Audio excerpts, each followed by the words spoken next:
بسم اللہ الرحمن الرحیم۔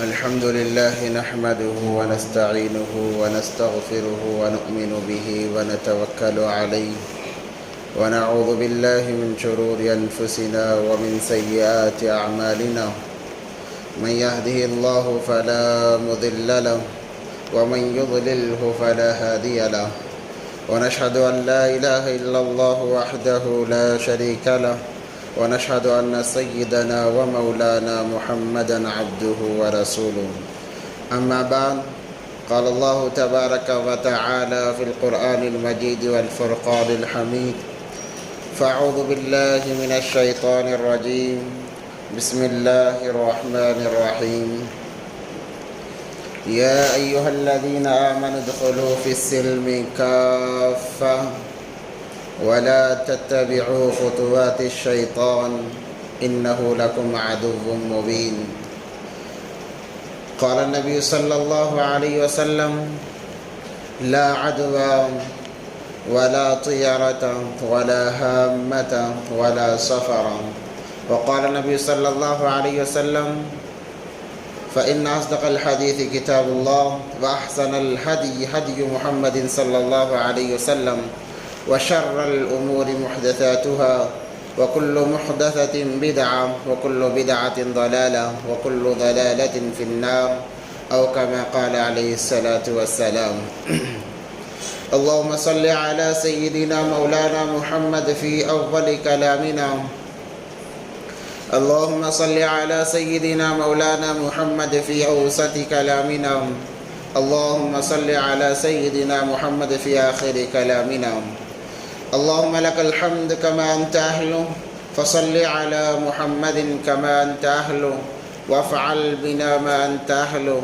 فإنك أنت أهل التقوى وأهل المغفرة اللهم صل على محمد كلما ذكره الذاكرون وصل على محمد كلما غفل عن ذكره الغافلون رب اشرح لي صدري ويسر لي أمري واحلل عقدة من لساني يفقه قولي اللهم صل على محمد وآله ألف ألف مرة اللهم صل على محمد وآله ألف ألف مرة اللهم صل على محمد وآله ألف ألف مرة محترم و معزز سامعین کرام بزرگان دین، ایک مرتبہ دل کی گہرائیوں کے ساتھ درود پاک پڑھنے ہیں۔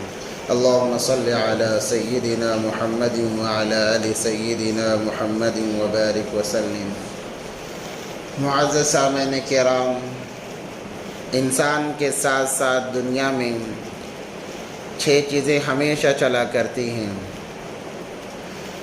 زندگی اور موت، خوشی اور غم، صحت اور بیماری، اچھائی اور برائی۔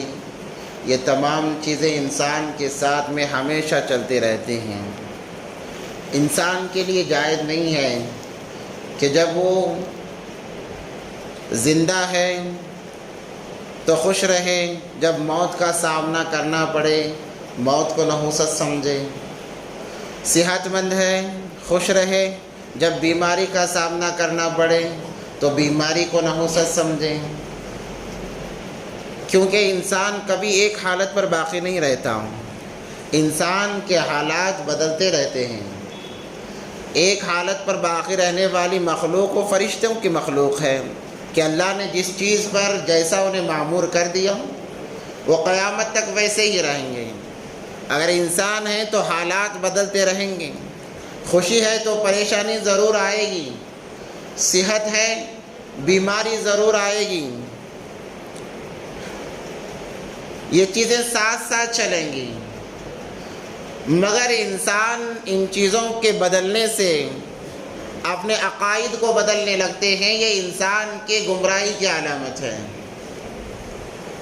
مثال کے طور پر خوشگواری تھی، اچانک حالات بدل گئے، پریشانیاں آ گئی، حالات آ گئے، اب انسان سوچنے لگتا ہے کہ حالات شاید فلاں وجہ سے آ گئے ہوں گے، فلاں چیز کی وجہ سے حالات آ گئے ہوں گے، حالات کی نسبت، حالات کا تعلق کسی اور چیز کی طرف پھیر دینا اللہ کے علاوہ، اسی کو تو شرک کے کہا گیا۔ کیونکہ کتابوں میں لکھا ہوا ہے 8 چیزوں پر ایمان لانا بہت ضروری ہے، تب تک مسلمان حقیقی معنوں میں مسلمان کہلانے کے لائق نہیں۔ آمنت باللہ وملائکتہ وکتبہ ورسلہ والیوم الآخر والقدر خیرہ وشرہ من اللہ تعالی والبعث بعد الموت۔ آخر کے جو جملے ہیں، شر بھی اللہ کی طرف سے، خیر بھی اللہ کی طرف سے، زندگی بھی اللہ کی طرف سے، موت بھی اللہ کی طرف سے۔ آج اس مضمون کو چھیڑنے کا مقصد صرف یہی ہے کہ جیسے جیسے مہینے گزرتے ہیں انسان کے عقائد باطل کی طرف جا رہے ہیں۔ محرم کا مہینہ شروع ہوا، الگ عقیدہ، سفر کا مہینہ شروع ہوا، الگ عقیدہ، ربیع الاول کا مہینہ شروع ہوا، الگ عقیدہ۔ عقائد مہینوں کے اعتبار سے بدلتے چلے جا رہے ہیں۔ یہ بھی قیامت کی نشانیوں میں سے ایک نشانی ہے، علامتوں میں سے ایک علامت ہے۔ نبی پاک صلی اللہ علیہ وسلم کا فرمان ہے، قرب قیامت میری امت دوبارہ مکی دور پر آئے گی، جیسے مکہ کے اندر بعثت نبوی صلی اللہ علیہ وسلم سے پہلے تمام برائیاں، تمام خرافات، تمام باقی عقیدے عام تھے، ویسے ہی یہ امت دوبارہ ان عقائد پر آئے گی جو کہ دیکھنے میں مل رہا ہے۔ محرم کا مہینہ شروع ہوا، ہمارے عقائد الگ تھے، جیسے ہی سفر المظفر کا مہینہ شروع ہوا، اس مہینے کے اندر ہم نے اور دوسرے عقائد گھڑ لیے۔ اس لیے عربی کا ایک مقولہ ہے، اذا جاء سفر المظفر یوجد فیہ البدعتان، جب سفر المظفر کا مہینہ آتا ہے یہ امت 2 بڑے بڑے فتنوں میں مبتلا ہو جاتی ہے، 2 فتنوں کو اپنا لیتی ہے یا 2 بدعات کو اپنا لیتی ہے۔ اس کے اندر سب سے پہلا یہ ہے کہ اس مہینے کو منحوس سمجھا جاتا ہے، حالانکہ اس کا نام سفر المظفر ہے۔ کیا پاکیزگی اس نام کے اندر ہے، مگر چونکہ ہم لوگوں نے اپنے عقائد مہینوں اور دنوں کے اعتبار سے بنا لیے ہیں، ہمارے عقیدے کے اعتبار سے ویسے پاکیزہ مہینے کو ہم بدل دیتے ہیں، حالانکہ شریعت میں اس کی کوئی حقیقت نہیں ہے۔ اسی لیے میں نے شروع میں جو قرآن پاک کی آیت مبارکہ پڑھی، یا ایھا الذین آمنوا ادخلوا فی السلم کافہ، یہ آیت تمام ان موقعوں پر فٹ بیٹھتی ہے جن موقعوں میں یا تو دین میں زیادتی کی جاتی ہو یا پھر دین میں کمی کی جاتی ہو۔ اللہ تبارک و تعالیٰ کا فرمان، اے ایمان والو، اے مسلمانوں، اے کلمہ لا الہ الا اللہ پڑھنے والو، مکمل دین میں داخل ہو جاؤ، مکمل طور پر، بغیر چون چرا کیے ہوئے، بغیر دل میں شکوک و شبہات کے رکھے ہوئے۔ ایسا نہ ہو دین پر عمل کر رہے ہو شکوک اور شبہات کے ساتھ، نماز پڑھ رہے ہو شکوک اور شبہات کے ساتھ، قرآن کی تلاوت کر رہے ہو شکوک اور شبہات کے ساتھ، ایسا نہیں ہونا چاہیے۔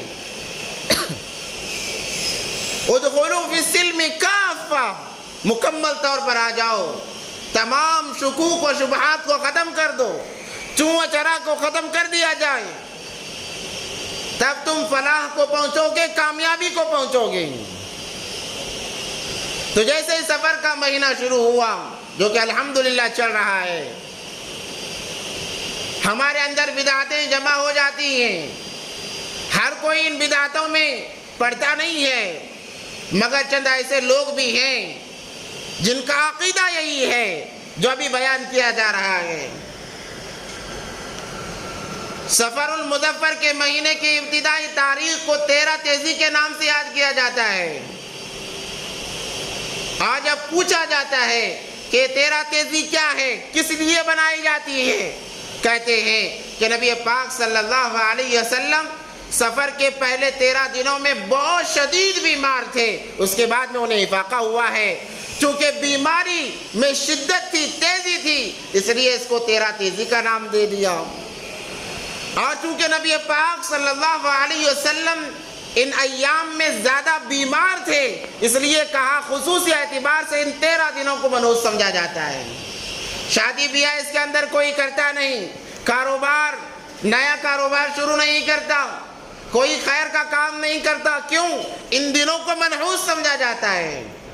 حالانکہ شریعت کے اندر ایسی کوئی بات نہیں ہے۔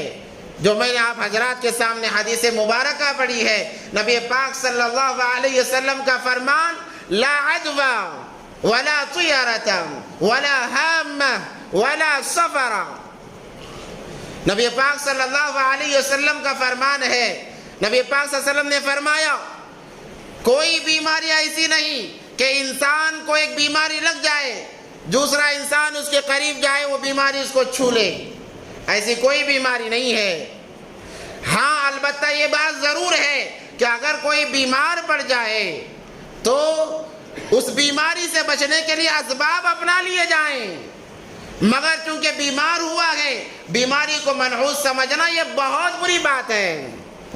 اسی لیے عقائد، جب تک انسان کے عقائد درست نہیں، کوئی عمل قابل قبول نہیں ہے۔ عقائد کی درستگی کے بغیر کوئی عمل قابل قبول نہیں۔ آپ نماز جیسا مقدس فریضہ انجام دے رہے ہو، آپ کا عقیدہ صحیح نہیں ہے، آپ کہتے ہو کہ روزی دینے والا اللہ بھی ہے، فلاں ولی بھی ہے، روزی دینے والا اللہ بھی ہے، فلاں پیر بھی ہے، مارنے والا اللہ بھی ہے، فلاں پیر بھی ہے، عقیدے کے اندر فتور آ گیا، آپ کا عقیدہ بگڑ گیا۔ ایسے عقائد کے ساتھ جو عبادتیں، چاہے وہ عبادت جتنی بھی مقدس کیوں نہ ہو، وہ عبادتیں قابل قبول نہیں ہوتی۔ اس لیے عقائد پر سب سے پہلے زور دیا گیا اور اقرار کرایا گیا، آمنت باللہ وملائکتہ وکتبہ، فرشتوں پر بھی ایمان لانا ضروری ہوگا، اور اللہ کی کتابیں جو آسمان سے نازل ہوئی ہیں ان کتابوں پر بھی ایمان لانا ضروری۔ ہاں عمل قرآن پر کریں گے، عمل ان کتابوں پر نہیں ہوگا، یہ الگ بات ہے، ذرا غور سے سمجھیں۔ ایمان لانا الگ ہے، عمل کرنا الگ ہے۔ بعض لوگ یہ سمجھتے ہیں کہ ایمان لانا ہی عمل کے مترادف ہے، تو چلو اگر یہ سوچ کر آپ توریت کے اعمال کے حساب سے عمل کرتے ہو، قابل قبول نہیں ہوگا۔ ہمیں ماننا ہے کہ وہ اللہ کی کتابیں ہیں، آسمانی کتابیں اللہ کی کتابیں ہیں، مگر عمل قرآن پاک پر ہوگا۔ وَرُسُلِهِ، تمام رسولوں کو ماننا پڑے گا۔ یہ نہیں کہ ہمارے آقا حضرت محمد صلی اللہ علیہ وسلم آخری نبی ہیں، بس انہی کو مانتے ہیں، باقی انبیاء کو ہم نہیں مانتے، آپ ایمان سے نکل جاؤ گے۔ والیوم الآخر، آخرت کے دن کے جو اعمال ہیں، قرآن کے ذریعے سے، احادیث کے ذریعے سے جو بتا دیے گئے، جو سمجھا دیے گئے، ان پر ایمان لانا ضروری ہے، ورنہ آپ کا ایمان کامل نہیں ہے۔ والقدر خیرہ وشرہ، خیر بھی اللہ کی طرف سے آتا ہے، شر بھی اللہ کی طرف سے ہے۔ خیر آیا تو ہم کہتے ہیں اللہ کی طرف سے ہے، شر آیا تو ہم اس کی نسبت فلاں کی طرف کر دیتے ہیں۔ سفر کا مہینہ چل رہا ہے، اس لیے نحوست ہمارے گھروں میں پھیلی ہوئی ہے، یہ برے عقائد ہیں۔ اسی لیے نبی پاک صلی اللہ علیہ وسلم نے، صحیح مسلم کی حدیث ہے، فرمان لا عدوى ولا طیرۃ، کیونکہ پہلے نبی پاک صلی اللہ علیہ وسلم کے بعثت سے پہلے مکہ کے اندر یہ تمام بدعات پائی جاتی تھیں۔ وہ لوگ بھی سفر کے مہینے کو منحوس سمجھتے تھے، کہتے تھے کہ جب سفر کا مہینہ آتا ہے نحوستیں گھیر لیتی ہیں، پریشانیاں گھیر لیتی ہیں، اور ان کا عقیدہ یہ بھی تھا کہ وہ اگر کہیں سفر پہ جانا ہوتا ایک پرندے کو پکڑ لاتے اور لا کر اپنے گھر کے سامنے کھڑے ہو کر اڑاتے اس کو، اگر وہ سیدھی طرف جا رہا ہے تو اس سے اچھی فال لیتے، اگر بائیں طرف جا رہا ہے تو بری فال لیتے، اگر سیدھا جا رہا ہے دوبارہ اس کو اڑایا جاتا۔ یہ فال نکال لیتے اس مہینے کے ذریعے سے، جو کہ خرافات میں سے ہے۔ اسی لیے کہا گیا، نبی پاک صلی اللہ علیہ وسلم نے فرمایا، من جاء کاہنا، جو کاہن کے پاس جاتا ہے، فقد کفر، اس نے کفر کیا، کہ جا کر بتا دیا، ہاتھ دیا کہ دیکھو میرا ہاتھ دیکھو، بتاؤ میرے اگلی زندگی میں کیا ہونے والا ہے۔ آج چونکہ یہ خرافات مسلمانوں میں کثیر تعداد میں پائی جاتی ہیں۔ فال نکالنا بہت بری چیز ہے۔ جو انسان فال نکالتا ہے، آگے کی چیزیں جاننے کی کوشش کرتا ہے، وہ چیزیں تو اسے معلوم نہیں پڑتی مگر وہ ایمان سے نکل جاتا ہے۔ نبی پاک صلی اللہ علیہ وسلم کا فرمان، فقد کفر، ایسا کام کرنے والا کفر کر رہا ہے، اور مسلمان بڑے مزے سے اس میں مبتلا ہے، کوئی احساس نہیں ہے، کوئی فکر نہیں ہے۔ تو میں کہہ رہا تھا کہ ان 13 دنوں میں نبی پاک صلی اللہ علیہ وسلم سخت بیماری میں مبتلا تھے، تو اس کو مسلمانوں نے 13 تیزی کا نام دے دیا اور ان 13 دنوں کو منحوس سمجھ لیا۔ ہم کہتے ہیں کہ ان 13 دنوں کو صرف کیوں منحوس سمجھا جا رہا ہے؟ نبی پاک صلی اللہ علیہ وسلم 63 سالہ زندگی میں دوسرے مہینوں میں بھی بیمار ہوئے، ان کو کیوں آپ منحوس نہیں سمجھتے؟ اس صبر کے مہینے کو آپ نے خاص کیوں کر لیا ہے؟ اگر منحوس سمجھنا ہے تو جتنے دنوں میں نبی پاک صلی اللہ علیہ وسلم بیمار ہوئے ہیں ان تمام کو منحوس سمجھو۔ صبر کو خاص کرنے سے کیا مراد ہے؟ تو ان کے پاس کوئی جواب نہیں ہوتا۔ دیکھو چند رسمیں ایسی ہوتی ہیں جو باپ دادا سے چلتی چلائی آتی ہیں، انسان اس کو دین کا حصہ سمجھتا ہے، اس کو دین سمجھتا ہے۔ ہمارے لیے، میں ہمیشہ کہتا ہوں، ہمارے لیے ہمارے دادا پردادا کی زندگی دین پر عمل کرنے کا ذریعہ نہیں ہے۔ یہ ثبوت نہیں ہے کہ ہمارے دادا کیسے، کس دین کو فالو کر رہے تھے، کس مذہب پر وہ تھے، اس کو ہم ثبوت نہیں بنائیں گے دین پر عمل کرنے کے لیے۔ ہمیں قرآن کو دیکھنا ہوگا، احادیث کو دیکھنا ہوگا۔ اسی لیے آج انسان خرافات میں بڑھتا چلا جا رہا ہے۔ جیسے کفار مکہ پرندوں کے ذریعے سے فال نکالا کرتے، اور اگر کسی کے گھر پر الو بیٹھ جائے تو اس کو منحوس سمجھا جاتا ہے، حالانکہ ایسی کوئی حقیقت نہیں ہے۔ چاہے الو بیٹھے یا کوا بیٹھے، اس کی کوئی حقیقت نہیں ہے۔ بعض لوگ فال نکالتے ہیں، کوا آ کر بیٹھ جائے تو کہتے ہیں مہمان آنے والا ہے، الو آ کر بیٹھ جائے تو کہتے ہیں کہ خرافات آنے والے ہیں۔ یہ بے بنیاد باتیں ہیں، بے بنیاد باتیں ہیں۔ ہمارا مسلمان تو رسم و رواج میں ایسا منہمک ہوتا چلا جا رہا ہے کہ یہ کام کے لیے، کسی کام کے لیے گھر سے نکلتا ہے، اگر بلی نے راستہ کاٹ لیا اسے ہمت نہیں ہوتی آگے بڑھنے کی۔ وارے مسلمان، تیری ہمت کی داد دینی پڑے گی کہ ایک بلی کو ڈر کر اپنے پیچھے قدم لے رہا ہے۔ کیا تیری قسمت بدلنے والی بلی ہے کہ بلی نے راستہ کاٹ لیا ہے؟ اگر آگے جاؤں گا میرا کام ہونے کے بجائے بگڑ جائے گا۔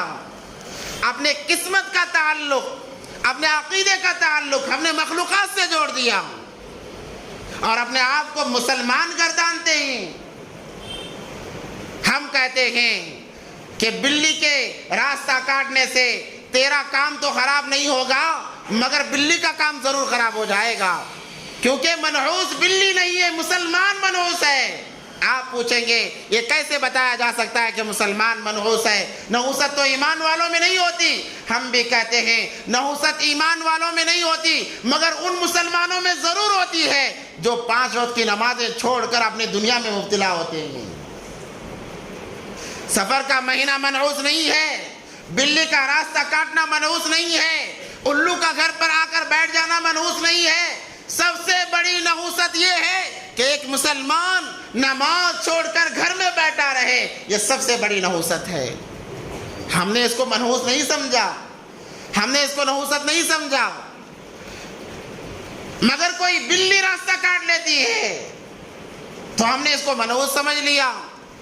سب سے بڑی نحوست یہی ہے کہ ایک مسلمان نماز کے وقت میں نماز چھوڑ کر گھر میں بیٹھا رہے، نماز کے وقت میں نماز چھوڑ کر اپنے کاروبار میں مبتلا رہے۔ یہ سب سے بڑی نحوست کی چیز ہے۔ نحوست تو سب سے زیادہ ہمارے اندر پائی جاتی ہے۔ ہم اس کا تعلق مہینوں کے طرف کر دیتے ہیں، یا دنوں کے طرف کر دیتے ہیں، یا مخلوقات کے طرف کر دیتے ہیں۔ اسی لیے نبی پاک صلی اللہ علیہ وسلم نے فرمایا لا عدوى ولا طیارۃ، کوئی پرندے میں نحوست نہیں ہے، ولا حامۃ، نہ الو کے بیٹھنے میں نحوست ہے، ولا سفر، اور نہ سفر کے مہینے میں نحوست ہے۔ نبی پاک صلی اللہ علیہ وسلم نے فرمایا اگر نحوست ہوتی، ویسے تو نہیں ہے، کسی چیز میں نحوست نہیں ہے، اگر نحوست ہوتی، گمان، غالب گمان یہ تھا کہ 3 چیزوں میں ہوتی۔ سب سے پہلے عورت، اور گھوڑے کے اندر، اور مکان کے اندر اگر ہوتی تو، کیونکہ یہ عقیدہ کفار مکہ کا تھا، تو نبی پاک صلی اللہ علیہ وسلم نے تردید فرمائی ان چیزوں میں بھی نحوست نہیں ہے۔ انسان کے خود اپنے زندگیوں کے اندر نحوست اعمال کے چھوڑنے کی وجہ سے آ جاتی ہے۔ تو 13 تیزی کے نام سے ان 13 دنوں کو منحوس سمجھنا یہ سب سے بڑے خرافات کی دلیل ہے۔ ہمارے لیے ہر دن مقدس ہے، ہر مہینہ مقدس ہے۔ کوئی مہینہ یا کوئی دن یا کوئی پرندہ ہمارے زندگیوں کے اندر تبدیلی نہیں لا سکتے، یاد رکھیں۔ بلی نے راستہ کاٹ لیا، اس بلی کا راستہ کاٹنا ہمارے کام میں رکاوٹ نہیں بنتا۔ جاگ کر سنیں اس بات کو، سونا چھوڑ دیں۔ چند باتیں بہت مشکل سے سننے میں ملتی ہیں۔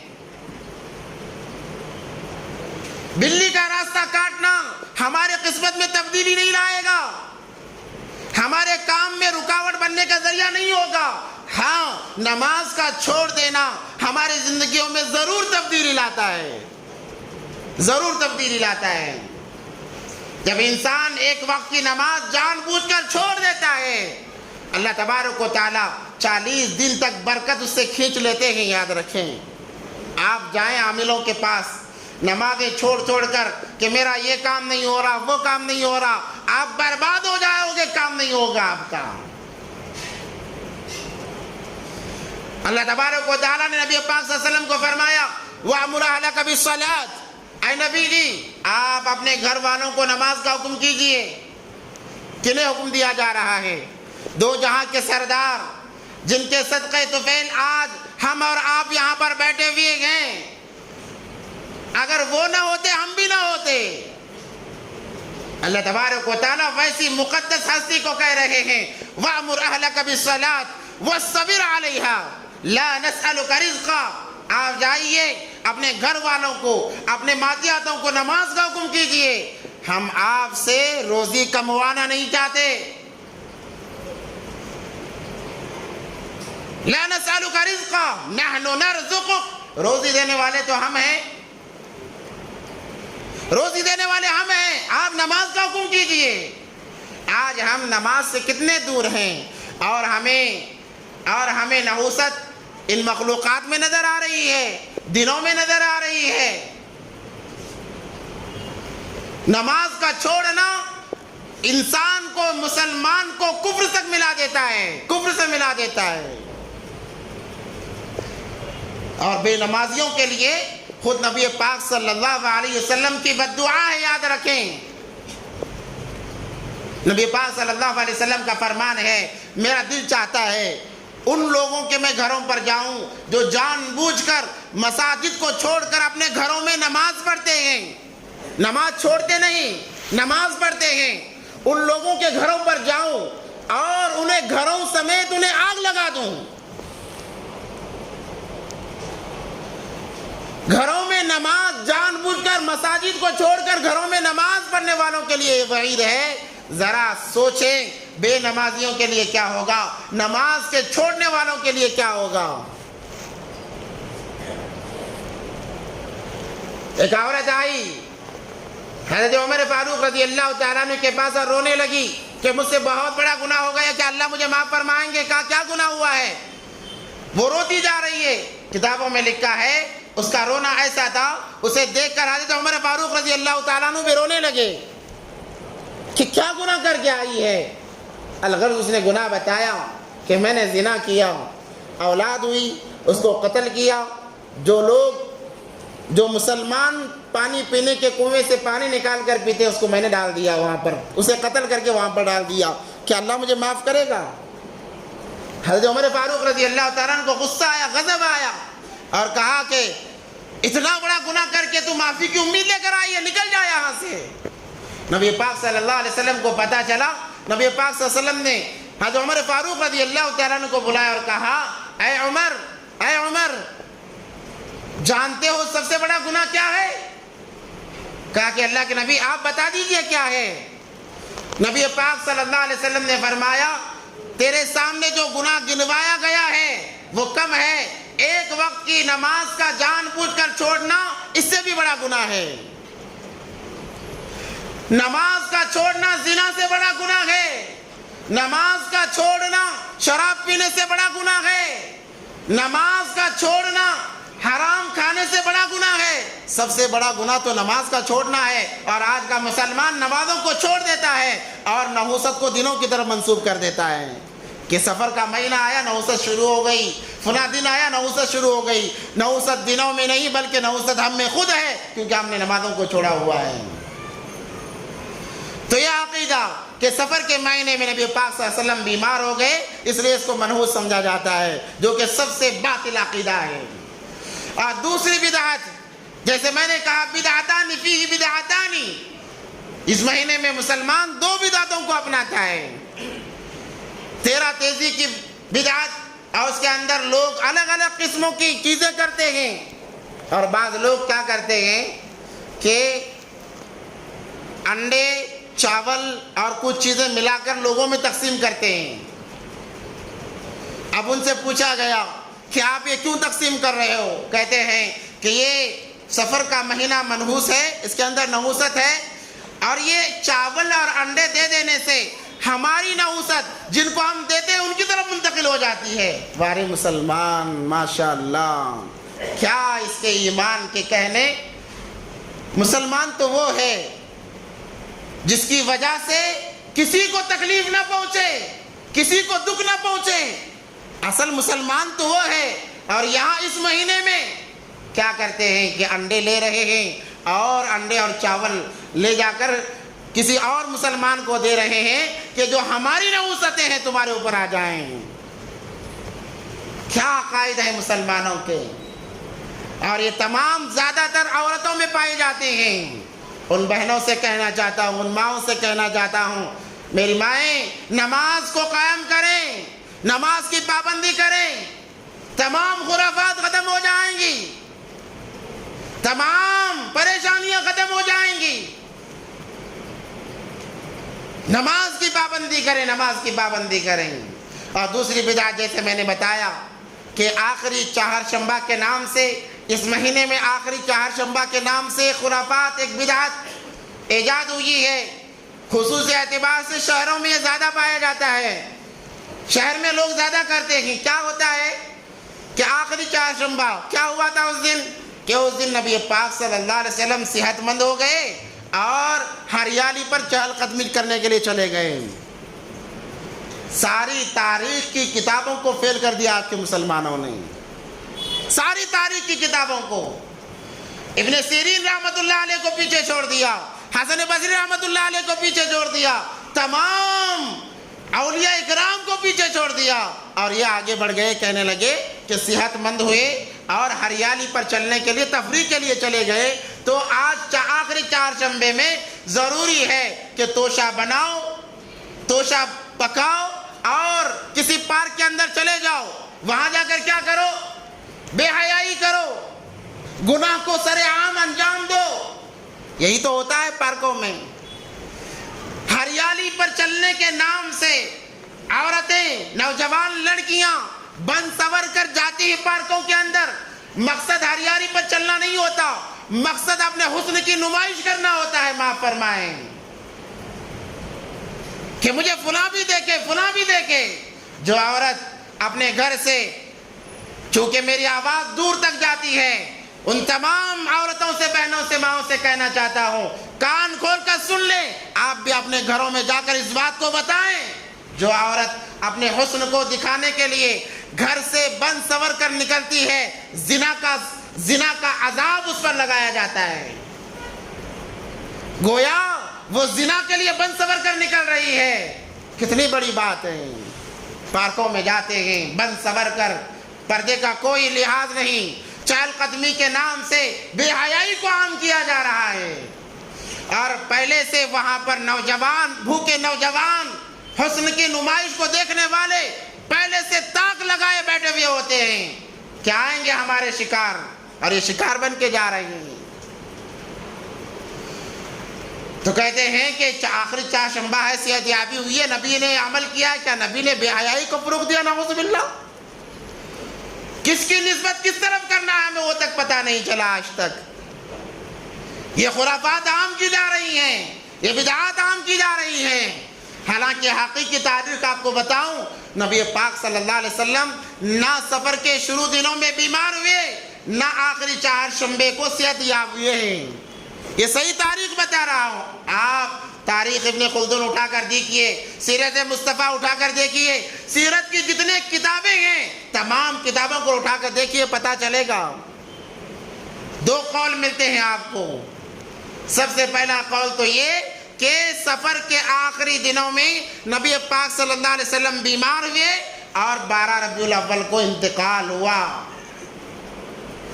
اور دوسرا قول یہ ہے کہ نبی پاک صلی اللہ علیہ وسلم نہ سفر میں بیمار ہوئے نہ صحت یاب ہوئے، بلکہ سفر کا مہینہ ختم ہوا، ربیع الاول کی پہلی تاریخ سے بیمار ہوئے، اسی بیماری کے اندر نبی پاک صلی اللہ علیہ وسلم کا وصال ہوا ہے۔ بس یہ دو تاریخیں ملتی ہیں۔ پھر یہ تاریخ کہاں سے آ گئی؟ یہ تاریخ اپنی گھڑی ہوئی ہے، یہ من گھڑت کہانیاں ہیں، واقعات ہیں۔ بعض اہل علم کہتے ہیں، اہل علم کہنا زیادتی ہوگی، جو اپنے آپ کو دیندار سمجھنے والے وہ کہتے ہیں، نبی پاک صلی اللہ علیہ وسلم کی حدیث ہے، بشرنی بخروج السفر بشر بالجنہ، جو مجھے سفر کے جانے کی بشارت سنا دے میں اسے جنت کی بشارت سنا دیتا ہوں۔ اس حدیث کی کوئی اصل نہیں ہے، یہ من گھڑت باتیں ہیں، من گھڑت باتیں ہیں۔ ہم نے اس کو دین سمجھ لیا۔ جب کوئی انسان علماء سے کٹ کر دین کو حاصل کرنا چاہتا ہے، یہی نتیجہ ہوتا ہے، یا تو کمی کرتا ہے دین میں یا تو زیادتی کر بیٹھتا ہے۔ اس لیے کہا جاتا ہے کہ اپنا تعلق علماء سے جوڑو، اہل حق علماء سے جوڑو، ایک ایک مسئلہ پوچھ پوچھ کر عمل کرو۔ یہاں تک فرماتے ہیں کہ جو مسئلہ ہمیں معلوم ہے اس کے متعلق بھی کبھی کبھی پوچھ لیا کرو کہ میرا یہ عمل ہے، کیا یہ عمل صحیح بھی ہے یا نہیں ہے قرآن و حدیث کی روشنی میں۔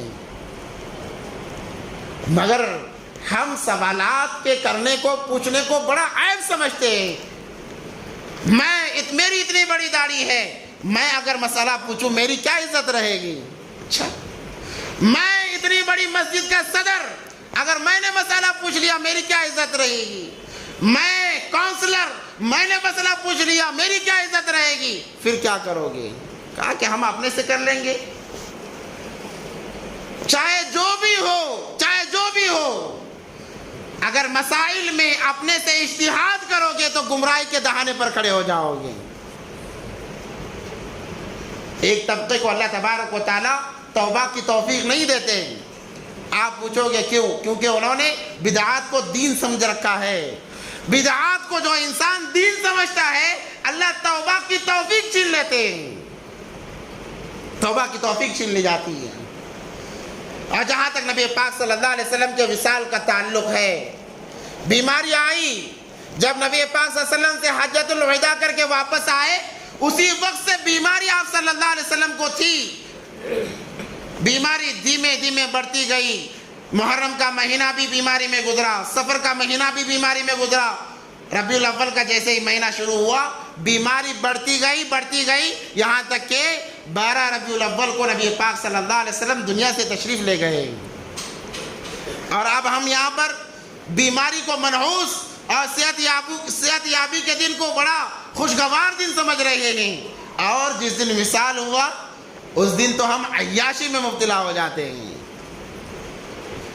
معاف فرمائے، مگر یہی حقیقت ہے۔ نبی پاک صلی اللہ علیہ وسلم کی ولادت 12 ربیع الاول کو، اس کے اندر بہت زیادہ اختلاف ہے، مگر وفات 12 ربیع الاول کو کسی فرقے نے اختلاف نہیں کیا۔